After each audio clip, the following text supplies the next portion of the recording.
Views and opinions of the hosts and guests are their own and do not necessarily reflect the views of the management and staff of Guardian Radio.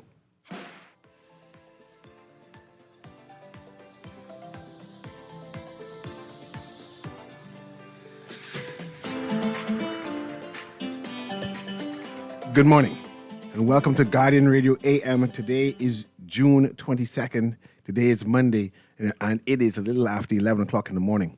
The phone numbers to call today are 323-6232, 325-4316, 325-4259. And of course, if you're calling from the Family Island, the number is 242-300-5720.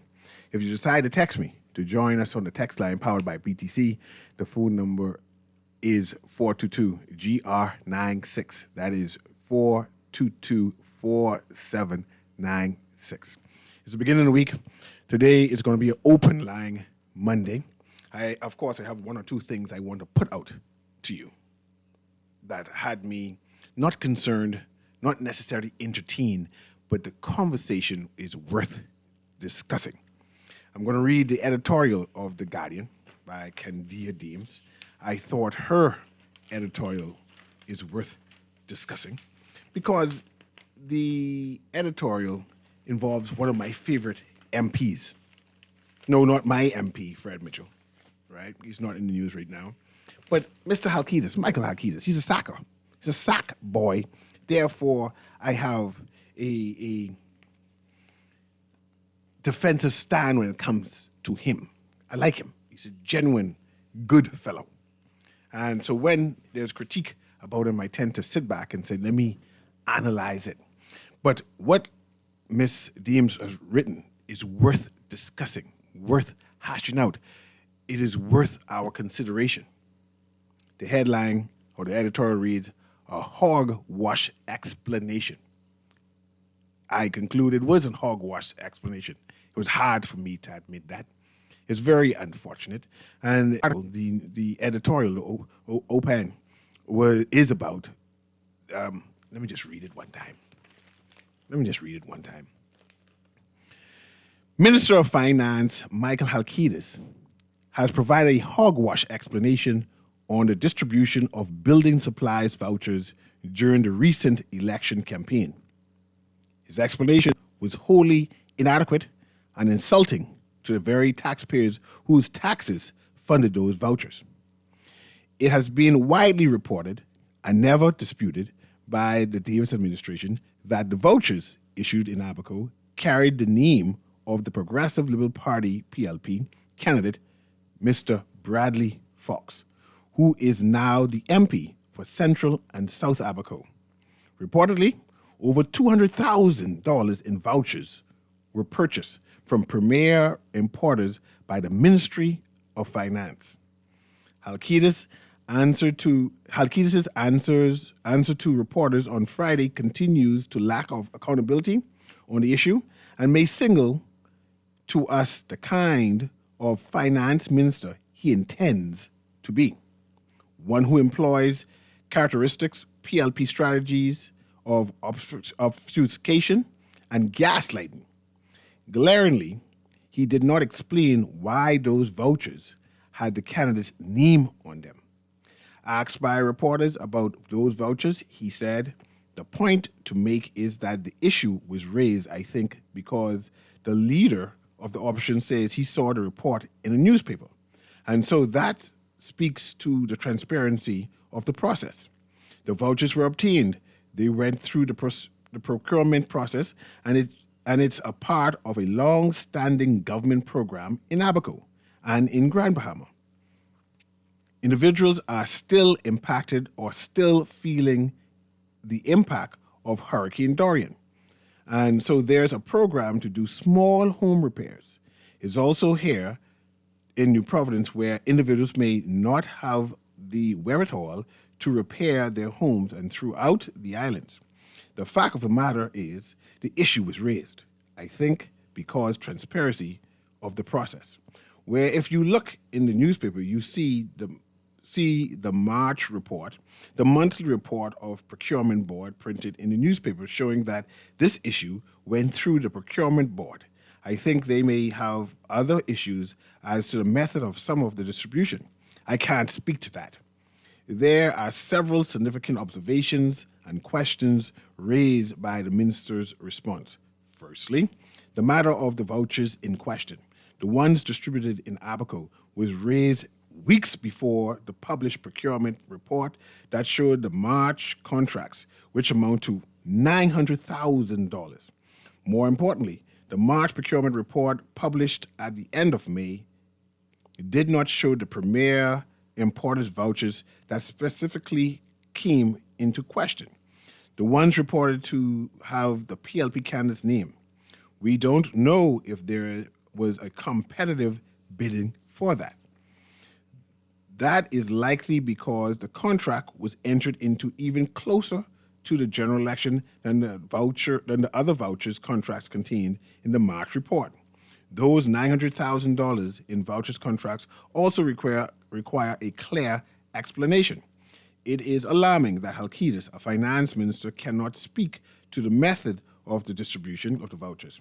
Further, it is pathetic that Halkitis believes that printing a lying item in the official gazette amounts to full transparency. If that's his standard of transparency, we are in deep trouble. This is absolute nonsense. Transparency has to involve much more than that. Bahamians don't just need to know what was done. They should know why it was done, how it was done, and who did it, etc. When was the Pacific Dorian Rebuilding Initiative announced, and how did people qualify to get a voucher? How many people receive vouchers? When did they receive them? What amounts did each individual receive? Which agency is running the program? Upon coming to office in 2021, the Prime Minister, Philip Davis, infamously raised holy hell over what he claimed was a lack of controls with the food distribution program operated by the Minister administration during the pandemic. The Solicitor General did not find his claim to be correct. May we now have an accounting on what audit and management controls are in place for this building vouchers program. And since hurricane rebuilding programs were purportedly on, what were the other efforts that were made at hurricane relief over the course of the term? And do those efforts appear in a monthly procurement report or any other report? How is it that only effort known came during an election campaign in a similarly sporadic manner it came with a candidate's name on it?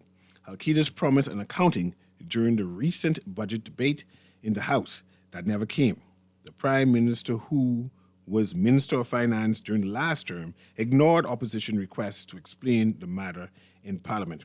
If money was used from the Consolidated Fund to further finance of a candidate's political campaign, that was an illegal act. The Davis administration ought to do a more convincing job at demonstrating that this was not the case. And that was that editorial by Ms. Candia Deems. I am concerned about my money, the people's money, taxpayers' money being used as campaign financing of a particular candidate or of a government. We know that is illegal. We know that both political parties must have sought and find and sourced their own monies to campaign with. But you can't use the public purse to campaign for any particular government.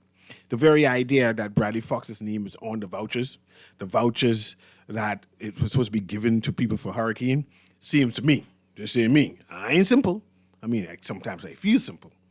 But these people have us as simple to suggest that, no, this is not campaign funds being used. It was something for the benefit of Bahamian people, especially when there's no checks and balance. And our government owes the Bahamian people, owes me, owes the people at the sound of my voice an explanation. And that there is a hogwash explanation. That don't make no sense. That's garbage. And someone needs to apologize to me and you for that explanation. I wanted to read that because I endorse what Ms. Candia Deem said in that case.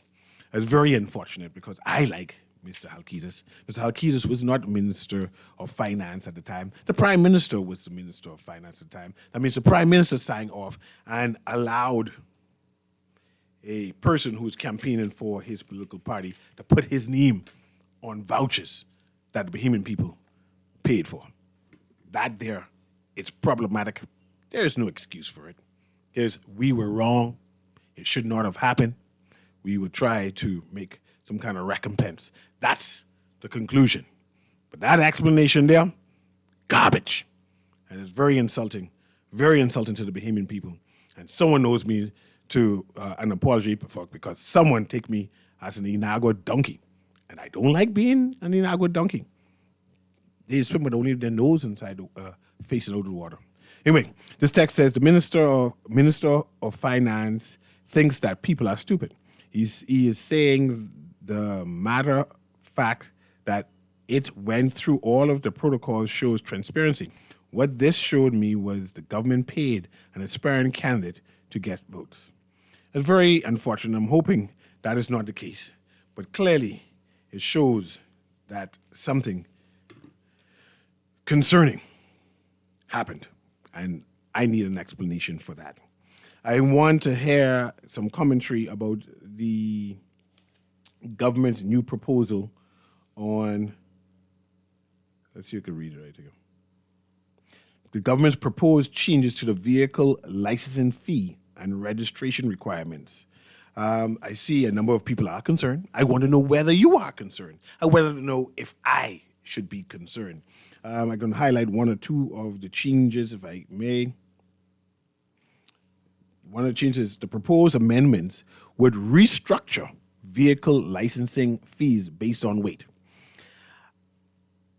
Me having a small car, it didn't matter to me. Those people have them big trucks. You know, it could hit you all.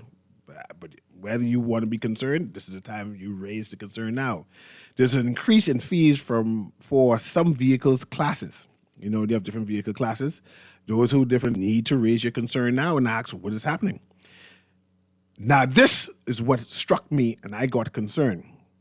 To introduce penalties for late renewals. I'm a working class man. I have 3 jobs, right? And in fact, this time, and I can tell you the story. I have a good mechanic. He's family. He's had my car for 3 years trying to fix it, right? I can call him today because I just remembered that. I just forget that he has my car. It's one of those Japanese, what kind of car is it? I didn't even forget the car because I only had it for 6 months when I got it from Japan and it had some kind of electrical problem. But the seat was warm. It could warm the seat. It had all the trinkets of those high-end vehicles for this Japanese car. Cameras all over the place, right? When it's spray come on the windshield, the windshield come on by itself. The car used to speak, please move away from the car. It was a beautiful car because when I ordered it, I said, I want this car trick up. Every possible tricks to be on this car, I want it on the car. Car come on its own rims. It's a beautiful car. What kind of car was it? It was a cruise. It was a cruise, but it had Korean parts in it. So that's what caused the problems. And I have to be ordering Korean parts instead of Japanese parts. And it's a left-hand cruise, right? My car hasn't been licensed for that car for 2 years. My mechanic already tell me, you know, when you plan to license this car, you got to back pay all of those years the car being off. But I said, I haven't driven the car in 2 years. I don't think I need to be paying back fee for a car I have not driven. And he said, that's the law. He recommended what I got to do. He said, you need to sell the car. So I plan to sell the car to the child. The child is now 18, and she needs a car, so I'm going to sell her. Say, child, buy this car from daddy for $2. It's your car now. Go, therefore, and license it. But now the government is saying that if I had to license in my name, because I more likely might have to still do that, right? I got to be paying late fees. The car don't drive. Why I got to be paying late fees for a car that hasn't been on the road?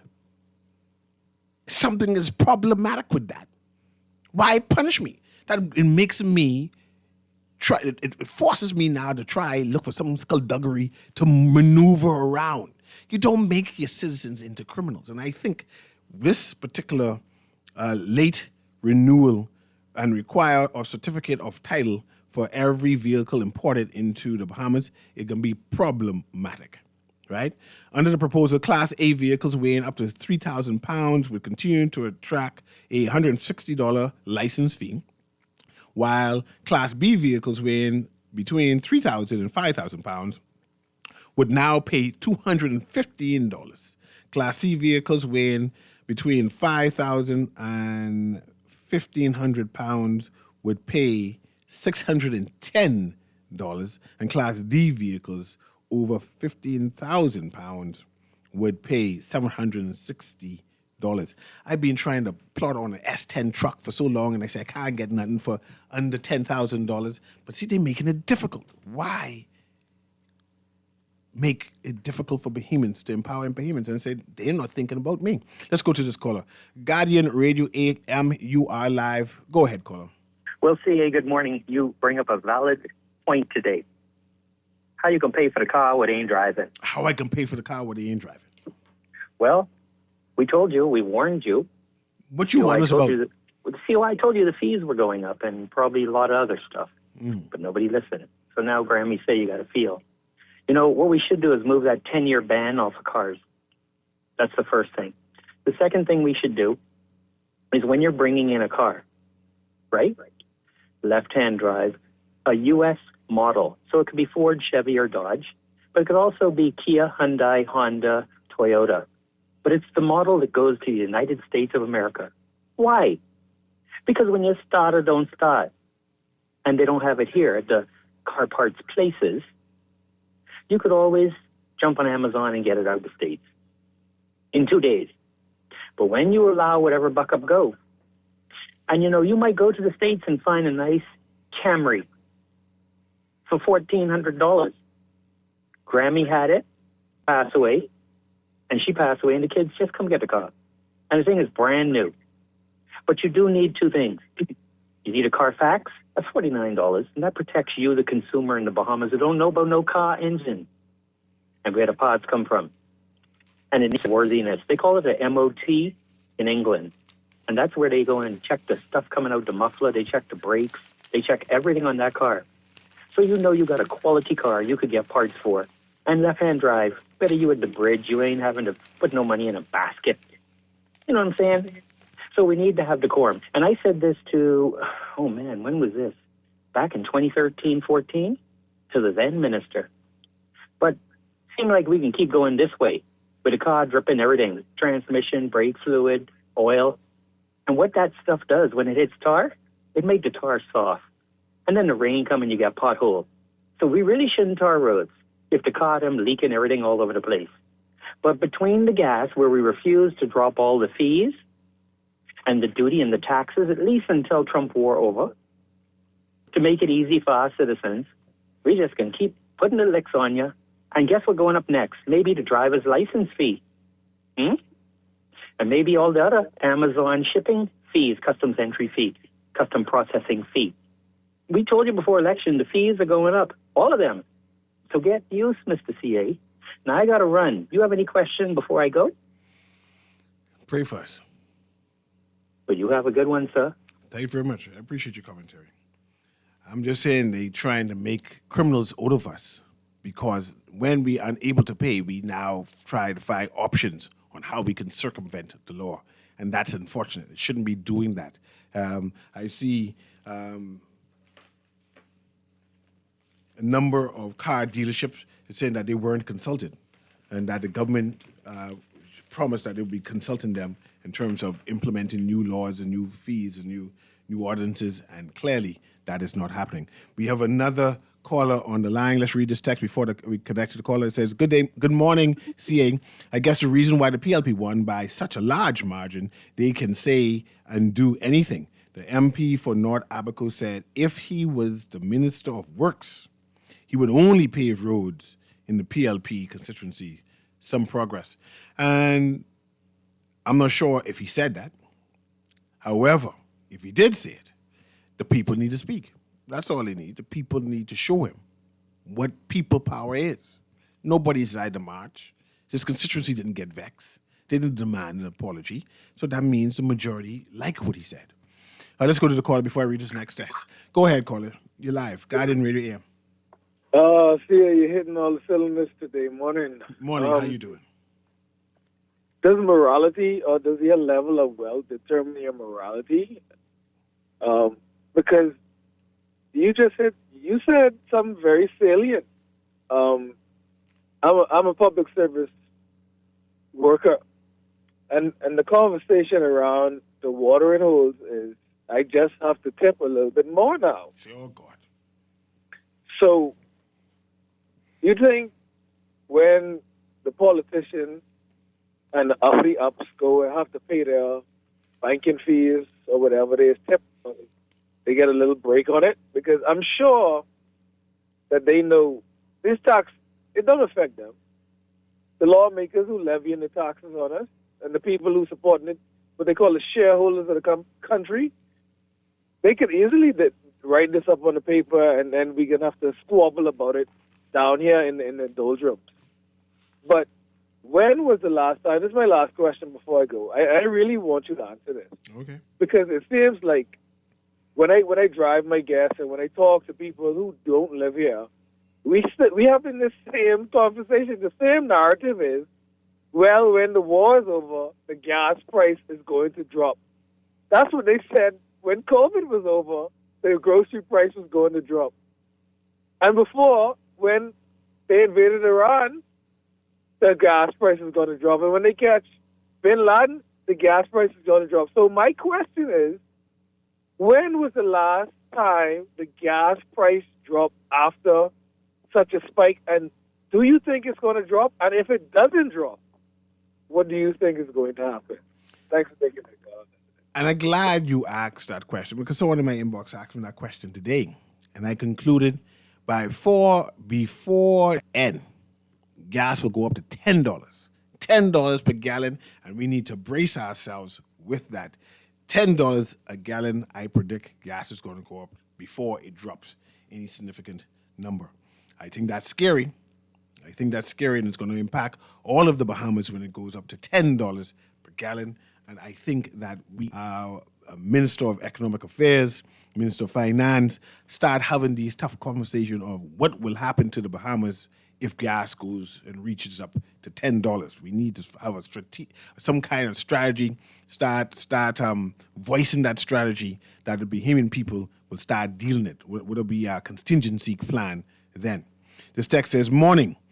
Go off to school for 4 years and you will be forced to pay the driver license for those years you were out of the country. Also, it's very common to not find parts for Japanese car and be off the road for at least a year. I know, Texter. So when if I could prove if my mechanic writes a letter and say, yes, I had my car parked in Fox Hill, it there. In fact, I purchased another car so I could drive around because that's how long that car being down, right? And I don't see why I could be paying no back license. That just don't make no sense. I know my insurance called me the year after and said, you ain't coming to license your car. And I said, man, this car being down, I was hoping. In fact, I had insured it, anticipating that it was going to be on the road sooner than later. It didn't happen. So that expired, and the next year I said, well, I can't insure this car to have it parked. So I am concerned. They're not thinking for people like me. Let's read this text before I go to the next phone line. Good morning, CA. I was thinking that for a while now, they want us to sin and break the law. They want us to be criminals. In fact, they are creating criminals, more customers for them. A number of the politicians are lawyers. They are criminal lawyers. It all comes hand in hand. That's what the people voted for on May 12th, more taxes and mediocre services, so let them catch hell on earth. The people who voted aren't catching hell, no. They're having a good time. It's people like you who didn't vote for them. You suffering. We suffering. So I hear you, Texter, but that don't make no sense because you are suffering like the rest of we. So when you talk, you can't say that's what y'all voted for. You so let them suffer. It's you suffering.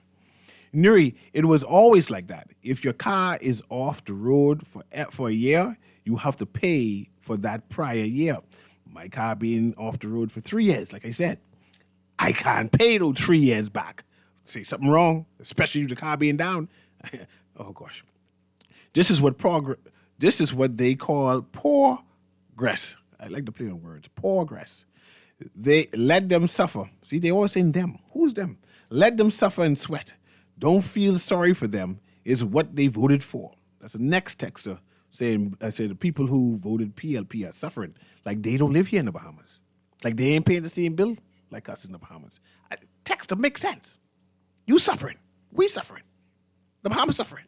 You can't say them. Right? And you don't vote PLP, right? But you still suffer. Let's go to the caller there. Guardian Radio AM, you live. Hey, Gracious, you see how you doing? I'm doing well. How you doing? Right, man. Okay, approximately about 4 to 5 months ago, right, when I called the talk show and I spoke about the problems and how problematic it's going to be when the gas prices raise, right? People stick their head in the sand, was talking about election, to see how why this, that, the next. I keep on mentioning the gas prices going to raise. Everyone ignored the whole topic and everything, right? Now you all be saying there's a problem.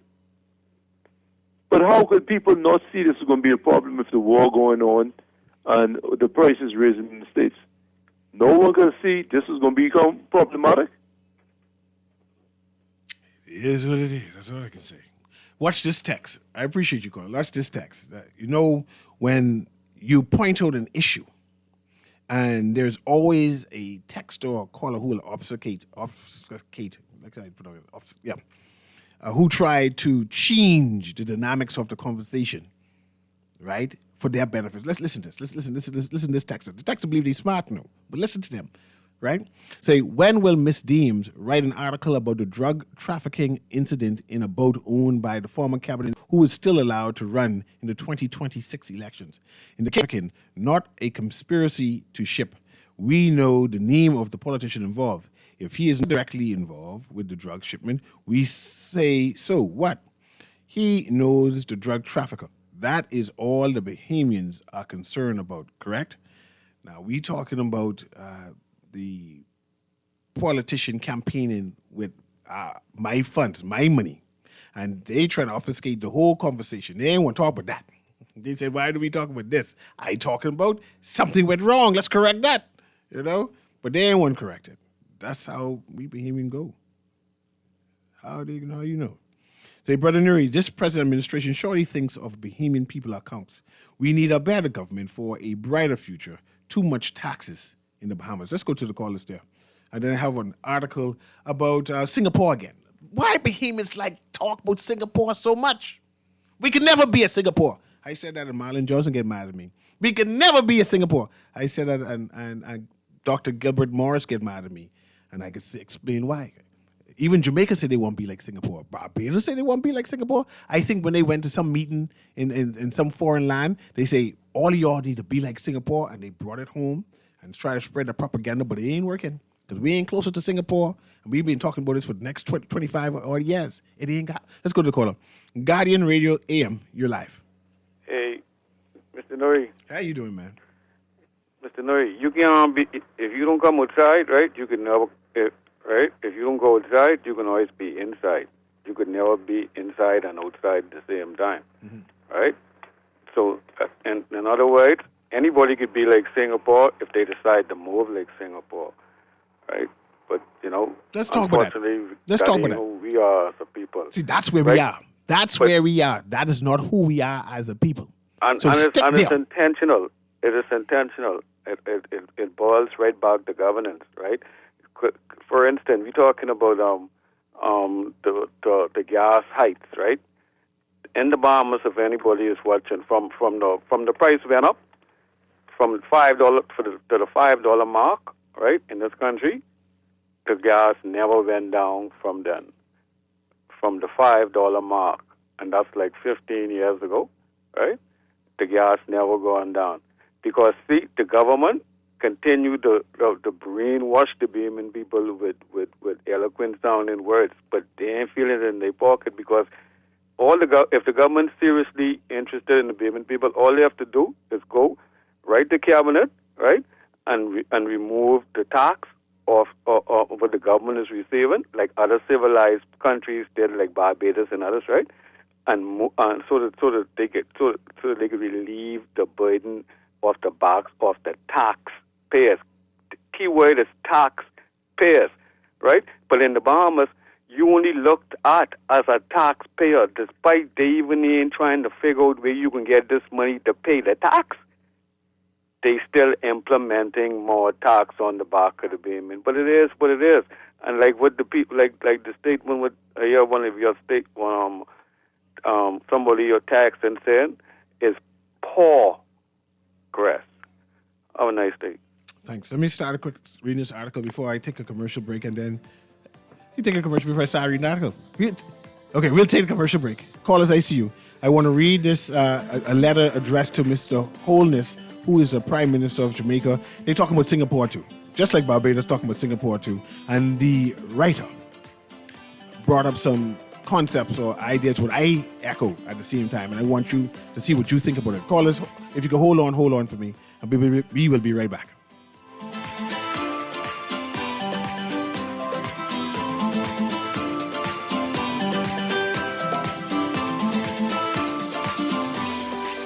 Girl, Junior just showed me Bella Boy in his phone. What you mean? He take picture of that good-for-nothing boy? Shh, you don't want Bella hair. You say that. You know she always say that's my good child. So what he doing in Junior phone? Oh, he there because the police looking for him. He on that wanted list. Wanted persons in your phone now? Yes, child. And when police want to find anybody quick, after something happen, they can send pictures direct to your phone. Go to Google Play or App Store and search for Crack Crime Bahamas, then pick install, and it will go straight to your phone. There is also a section on missing persons? Yes, girl. Everybody needs to get this app so police can tell us right away when these people go missing. Just like an alert system. Yes, it has numbers for Crime Stoppers Bahamas, so you can call and nobody knows it's you. Call directly to Miami and give the information without giving name or anything about you. I tried the other day, and when I hear Junior and his boys talking about where they hide those guns, I walk quick round the corner and call that number. Call 328-8477 from Nassau or 2423 from the Family Islands. Just sign in and have a seat, please. They'll call you in for your x-ray shortly. That's why they call it a waiting room. You won't have that problem at 4th Terrace Diagnostic Center or Imaging at Grosvenor. We never schedule multiple appointments, so you'll be in and out in no time. And if your initial screening reveals a concern, our radiologist can conduct an alternative screening right then and there. Call 328-8157 to schedule an appointment at 4th Terrace Diagnostic Center or Imaging at Grosvenor today. You try to rest, but roll with the best. For all your printing needs, there ain't no one better, no. For posters and banners, magazines and flyers. For window decals, greeting cards and newsletters. No job too big and there's no job too small. You name it, we can print it. Just give us a call. Let Print Masters bring your masterpiece to life. Located in the Nassau Guardian Building, telephone 302-2361. Love the show? Want to give your support? Become a sponsor today. Call 302-2300 for our rates and packages. That's 302-2300. Become a sponsor on Guardian Radio 96.9 FM. Fresh news, smart talk, all day. Guess who's back? It's that time again for the 31st annual Michael Scootery Peace on the Streets Basketball Classic. Bring it on now, let's go. Whether you're a player or a fan, you don't want to miss this one. The action starts July 13th at the Hope Center.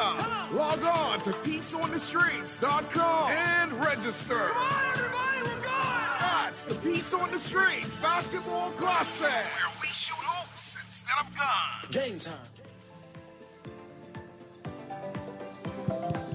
And welcome back to Guardian Radio AM. Let me quickly read this paragraph. It's a excerpt from Mr. Richard Hugh Blackford, a Jamaican who is addressing Mr. Holden's speech about Jamaica becoming like a Singapore.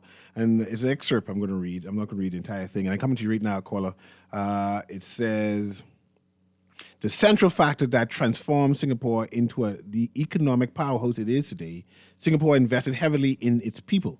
The city-state did not become wealthy because it erected gleaming skyscrapers, world-class airports, and modern highways. Those were the outcomes of a deliberate strategy that placed education, skill development, discipline, and human capital at the center of national development. No country stumbles into a per capita GDP of over US $90,000 with an undereducated population. Singapore's leader understood that the nation's greatest resource was not land, natural resources, or foreign investment. It was its people. These contrast sharply with the position taken by Jamaica's leaders, who often speak about infrastructure, logistic hubs, technology parks, and investment corridors, yet they remain conspicuously silent on the crisis within our educational system, where thousands of students leave school every year without a literacy, numeracy, and technical skills required to compete in modern economy. Singapore's success was built on collectivism. Another point conveniently overlooked is that Singapore's society is fundamentally different from Jamaica's. Singapore views its social, cultural, economic, and political survival through the lens of collectivism. Citizens understand that individual success is connected to national success. Jamaica, by contrast, has evolved into a society where individual advancement often supersedes collective responsibility. Political tribalism, patronage, and culture of personal gain have become embedded in national life. Before Jamaica can become Singapore, Jamaicans must first decide whether they are prepared to embrace the discipline, accountability, and collective sacrifice that made Singapore possible. Economic miracles are not created through speeches. They are built through shared national purpose. And it goes on, I might read more, but I have callers I want to engage in this conversation. And I could redact Jamaica out of that and put the word Bahamas and echo the same sentiments. I don't see the next Singapore when we are not as disciplined. That doesn't fit in our culture. It is not who we are. We don't want to be like them because we are not wanting to have that type of discipline. They just cut you behind for throwing gum on the ground. People, for gum? No, let's go to the caller, man. They got to be crazy. They different. They different from us. Go ahead, caller. Guardian Radio AM, you live. Caller, you there? Okay, the caller gone. I guess I can continue reading this. Accountability is not optional. The response to Prime Minister Holness goes on. And this is an article written by Richard Hugh Blackford, a Jamaican, who is responding to his Prime Minister and saying that they could be the next Singapore of the Caribbean. Singapore also operates under a culture of accountability that Jamaica has never seriously embraced. Transparency, accountability are not matters of political convenience. Now, if you listen to our current finance minister and his version of accountability and transparency, we see that we will never be like Singapore. But anyway, let's go. They are fundamental requirements for public service. Contrast this with Jamaica, where accountability is often something citizens must beg for. Information is withheld. Reports are delayed. Investigations are obstructed. Institutions designed to protect the public interest are routinely weakened whenever they threaten powerful interests. Singapore's sole anti-corruption agency is the Corrupt Practices Investigation Bureau, the CPIB, operating under the Prime Minister's office. It is an independent agency responsible for investigating and preventing corruption across both the public and private sectors. Singapore's anti-corruption framework is feared because it works. With the CPIB, investigators possess real authority. Public officials are not insulated by political connections. Cases are pursued regardless of status or influence. Meanwhile, Jamaica's Integrity Commission has spent years battling legal challenges, procedural roadblocks, and political resistance. Reports remains buried. Investigations remain stalled. Public confidence continues to erode. One cannot seriously evoke Singapore while simultaneously tolerating a system where anti-corruption institutions are continuously undermined. Go ahead, caller, you're live. How you doing, buddy? I'm doing well. How you doing? I'm well. I think, we have a hard choice to make. We have a hard choice, you think? We didn't make our choice. No, we got a hard choice to make. See, if you want a particular lifestyle, that comes at a cost. And we have made our decision that we don't want that lifestyle because we ain't suffer the cost. No. When we play dress up and we look like everybody else in the world, we want the things they want. Oh, okay. Right? Mm-hmm. We drive the cars they drive. We go on the same vacations that they go on. All those things come at a price. Now, right now, in terms of our lifestyle, the public treasury pays the cost of most of that. Now, until we get to the place where we are producing, we are producing the money and capital we need. We're gonna have a corrupt society, a corrupt culture. Now, I know Singapore is a hard road, but for us to get where we want to be, it's something that we're gonna have to adjust to, Mr. Newry. I appreciate you, and I agree with you wholly. But I don't prepare to walk barefoot on rocks no more. I used to do that when I used to go on the beach, where they had prickles on the beach back in the day. And thank God someone bulldozed all of that down. Now I have soft sand, right? I ain't doing those hard life no more with that sticky limestone rock. I ain't going through that no more. Okay, the average American, right, has to save a year, and they come here on vacation. Okay, but we get too much money we get too much money like from the Eastern Road, and we on the plane. You're absolutely right. I got to write that down for the new conversation. Now, I got to write that point down for a conversation in the future. Yeah, because we gotta. Okay, we need to understand. There is a specific time frame for saving money. Now, how many people past 60, right? And if they don't get their NIB, they are like a week away from some hard stuff. Yeah. Okay. Now, see, if you don't have that mindset, and we gotta acquire that mindset, Mr. Newry. Our politicians can make a whole bunch of promises, and those who succeed, they fall in line with whatever a particular political agenda is, FNM or PLP. Yeah. And you see persons whose lives go in like 5-year swings. 5 years things good. I appreciate 5 years things bad. Yep, that's how they say. But let me get these other callers in. But I appreciate Yes, everything you said. Everything you said, I agree with. Let's go, caller. Guardian Radio AM, you're live. This text says, we'll never be like Singapore, ever, simply because Singapore has consequences for their action. Go ahead, caller. You're live. Yeah, good morning, Mr. Newry. Good morning. Yeah, I was in and out. I like when you're open line, which shows open mind. But, the thing is, to the last caller, dress up, they shout bless up, and things still mess up. Don't get your stress up. But listen to me, man. At the beginning of your show, right, one would be naive to believe that I don't care which administration, that some people don't use public funds to contribute to their campaign. I just thought that's a degree of naivety there if you don't believe in that. But as it relates to corruption, which is irreparable, right, we saw a situation in Jamaica. I don't know if you saw that coming. I have a friend. You saw that situation with the guy, some MP or somebody in Jamaica, some anti-corruption entity that they have over there, is putting his feet to the fire via giving accountability for your assets, right?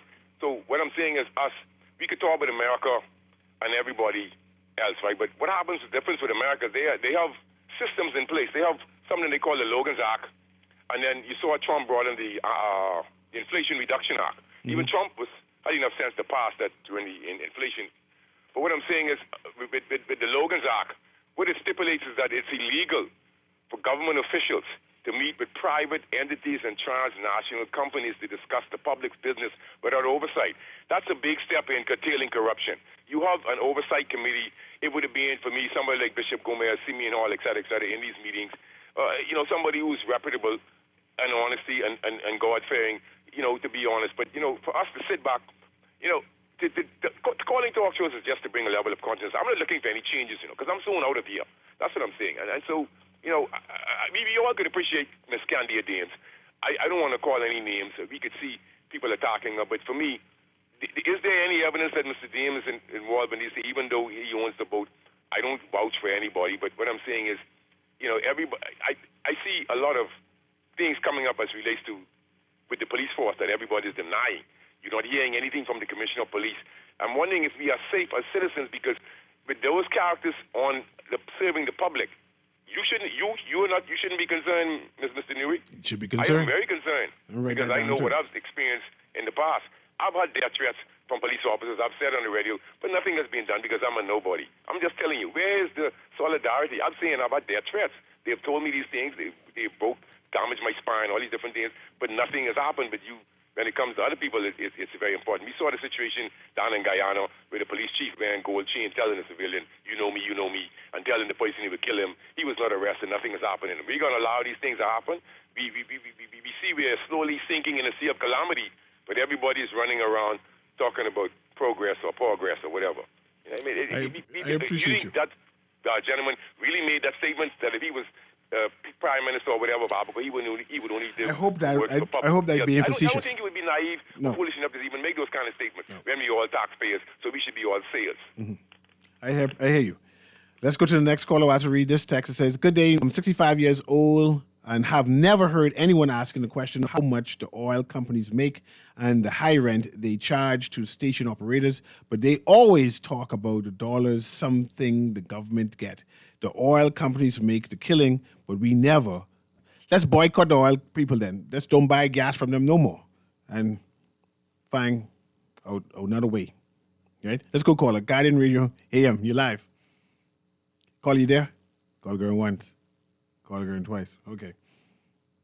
Good day, Mr. Newry. Singapore government structure is a one-party system. When policies put in place, elections don't change them. Yeah, they had the same party for the last umpteenth or scores of years. Their democracy different from ours. We just go back and forth and have an alternative. They don't have no alternative. But people say, let's be like Singapore without delving underneath the surface to understand how that economy works. How does that system work? And I'm seeing educated people, more educated than me, they have real degrees, saying, yes, we could be there. And I say, clearly you're on Bahamian. If you see how we park on sidewalks, right? How we run traffic lights, why every car dented, you wouldn't say we'd be like Singapore no time soon. Some F&M supporters are suggesting that internationally determined and pegged gasoline prices would be different now and not have impacted us in the same way today if the F&M had won. What utter foolishness bottom feeders? I think that's foolishness.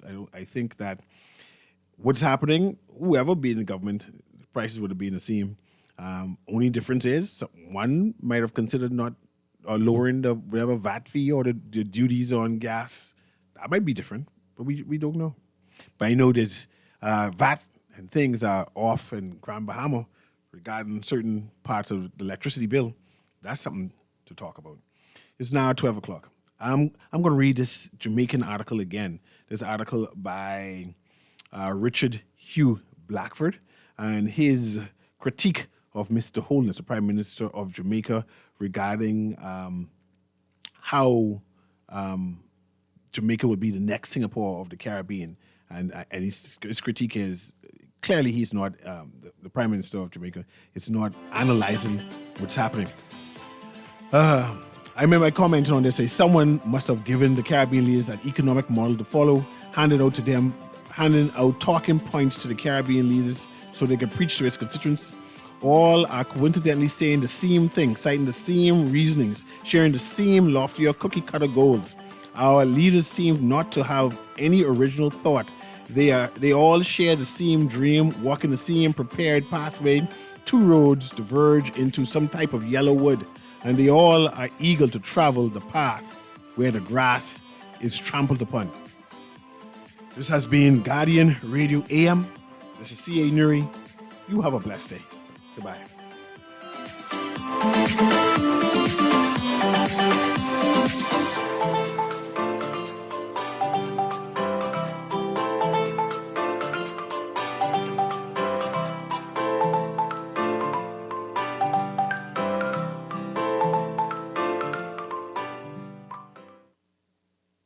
This is Guardian Radio 96.9 FM, streaming on GuardianTalkRadio.com and the Guardian Radio app, Nassau, Bahamas.